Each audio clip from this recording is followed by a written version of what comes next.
Pagkagising ko palang diretso ligo na ang momshi, konting pulbos at kilay dahil meron pa nga akong kailangang i-fill na mga product na na-receive ko. At syempre dahil meron kaming bagong ref organizer, kailangan may laman naman yun. Alam mo na nagsisimula pa lang ako mag-affiliate, wala pa naman mga free product sample. Talagang mamumuhunan ka, bibili ka talaga ng mga gamit para meron kang maigawang content. Pagkatapos naming mamalengke, dumiretso nga kami dito sa salon na nadaanan namin. Katapat lang to ng tricycle terminal sa Pasita. Tapos nakita ko yung aircon nila, napakaganda. Ang bilis talaga na palamig yung salon. Anyway, nandito pala kami dahil magpapalinis nga ako ng kuko. Dahil ayan ang itsura niya. Nangalahati na nga yung nail polish. At pagpasensyahan nyo na dahil dinagsana naman po ng peklat ang aking balat. Meron talagang times na konting kati-kati lang. Ayan, diretso peklat na nangingitim. Ayan, natapos na nga. White nail polish lang yung pinalagay ko. And then after nyan, dumiretso kami para sunduin si Pink Alessana. Then sabay-sabay na nga kaming umuwi. Alam mo no, nasa school pa nga kami ni Pinky. Merong nag-hi sa akin. Hala,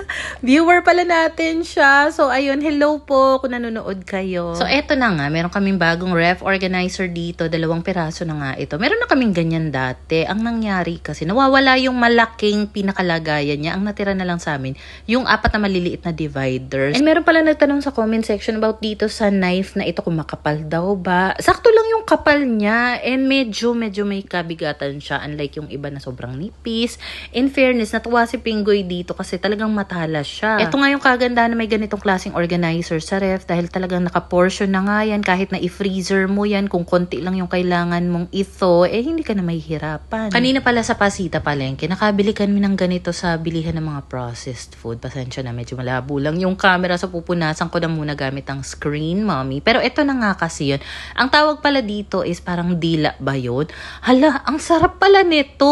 Para siyang longganisa na hiniwa-hiwa. Ang sarap, grabe. So, ang agenda ko nga after mag-lunch ay maglinis nitong aming kwarto. Actually, nagawan ko na naman ang advanced cleaning video. Ito na, i-post ko na nga. Kasi sobrang excited ko doon sa bagong bedsheet. Sabi ko, post ko na agad to. Pero, yan po yung itsura ng aming kwarto bago ko linisan. And meron ding nagtanong about dito sa mosquito net kung binaligtad ko raw ba. Yes, binaligtad ko po dahil yung pinakabubong nga niyan. Nadidiliman ako. Tsaka hindi kami masyado matatamaan ng buga ng aircon. So, binaligtad ko siya. Pero for now, inalis ko na nga muna. Hindi ito for sale. Itatabi ko talaga siya. Kasi iniisip ko, baka dumating yung time na makalipat kami sa mas malaking bahay. Tapos may sariling kwarto yung mga anak ko. Tapos gusto nilang bahay-bahayan. So, pwede na yan. Then, pagkatapos ko i-vacuum nga, eto, binalik ko yung kutsyon. Grabe, ganito na pala yung itsura ng mattress protector. And may mancha siya dito. And good thing, waterproof ito. Kaya naman, pagkatanggal ko sa kanya, kita nyo naman, wala talagang mansyang naiwan doon sa kutsyon. Diyos ko po, kung namansyahan yan, papaano na lang? Ang bigat-bigat pa naman yan. Anyway, eto nga pala at finally, meron ng foam cover itong aming kutsyon. And this time, binili ko talaga siya. Sa Orange app siya, meron din naman yung seller sa Black app. Pero yung ganito kakapal na cover nila, hindi available sa Black app. So, if bet nyo rin ito, ilalagay ko na lang yung link sa comment section. O kaya naman nasa bio ko yan. Feeling ko in demand yung ganyang print kasi nung chinek ko nga yung pinagbilhan ko niya, hala, wala na yung ganyang print. Ibang design na lang yung available. So, anyway, meron nga pala ako ditong nilagay lang na garterized bedsheet. And then, yung bago ko natanggap na 4-in-1 bedsheet set. Bali, flat sheet, duvet cover, at saka 2 punda yung inclusion niya. Ewan ko kung ako lang, pero gandang-ganda talaga ako dito sa bagong bedsheet set ko. As in, ang ganda niya. Ang ganda ng tela. Medyo pricey nga lang siya. Sa Orange app nga lang pala available itong 4-in-1 na bedsheet set. Just in case na bet nyo rin, ilalagay ko na lang yan sa comment section o kaya naman nasa bio ko. Then, dito naman sa kabilang side, itong lagay ng damit ni Pingoy, yung drawer ng Mega Box na color blue. Ililipat ko na yan ng pwesto para nasa isang hilera na lang yung mga damitan namin. Sa vlog ko kahapon, meron akong inassemble na shoe rack at eto na nga yung ginawang toy apartment ng anak ko. Yung tinatawag kasi nilang toy apartment. Kumbaga parang bahay-bahayan ng mga toys nila yon. So, hindi pwedeng wala kaming ganyan sa bahay. So, kung busy ako sa kwarto, si Pingoy naman busy siya sa kusina dahil siya ay nagluluto na. So, anyway, eto nga pala yung naging itsura ng aming kwarto. Feeling ko naman kahit papano, mas maluwag siyang tignan. Then, tinanggal ko rin yung cover ng aming sofa sa kwarto. Then, meron kaming folding table. Ipinatok ko na lang muna siya dito sa ibabaw nga ng damitan ni Pingoy. Saktong-sakto siya. Naisip ko nga kung dati pa may ganyan yan, hindi sana lumundo yung top layer ng mega box niya. Then, nandito pala sa sala nakapwesto itong mga dust mite vacuum cleaner namin. So, ang maganda lang kasi na accessible sila.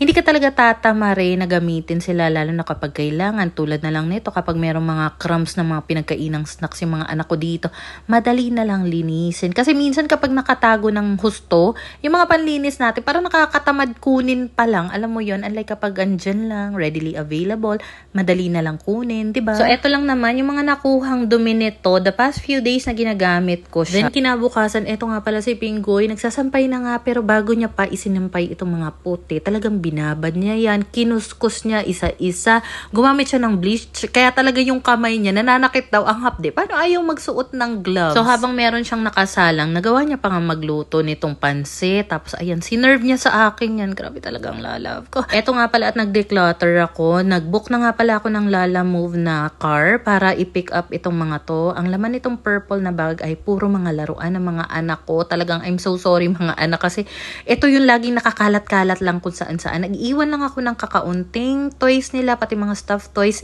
Then itong higaan at una na pambata.